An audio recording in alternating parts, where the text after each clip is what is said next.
Част 4. Естествено. Няма как да не пропусна нито един момент, тъй като това са кратки видеа и няма как да снимам, защото като цъкна на видео и ми излиза някакво видео от снимките и така нататък. Точно заради това, хора. Аз искам всичко на чисто да си мие. Между другото, използвам приложение VlogBG. Има карти, търсене на влакове по номера и така нататък. Влакът, с който пътувам, първоначално отива за Лакатник, от София за Лакатник, с номер на влака 20223 и се връща от Лакатник за София с номер на влака 20224. Знам ги наизуст, защото използвам VlogBG доста често, тъй като пътувам доста често. Томпсън своя Томпсън. Понякога, когато са ни намалени часовете, пътувам до Лакатник, когато имам работа, понеже съм адвокат на майка ми. Личен, за лични неща и хода навсякъде с нея, тъй като и правя документи на читаещото в Томпсън и така нататък. Понякога пътувам и до София. От тук до София.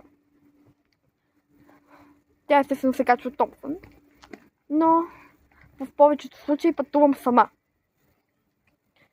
Взимам си нещо за пиене и хапване и така нататък. Между другото, в момента на гара Своге, където съм, чакам влака. Аз ви показах, мисля, че, но пак ще го покажа в случай, ако не съм. Ето това е коловозът, на който би трябвало да ми пристигне влака. Това е коловоз, втори коловоз, посока изток. Натам. Както са на София коловозите.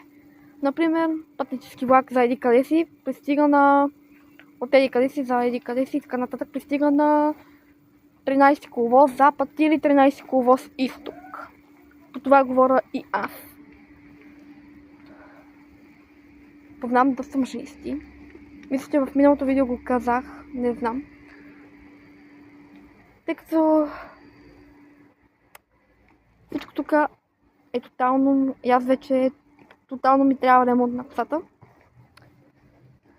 Си чакам влака, но пак ще ги повторя. Румен Василев, Силвия Райчева, Илян Тодоров, Мартин Петков, Петко Петков, Денислав Николов и мисля, че имаше още Димитър Христов. Ще да го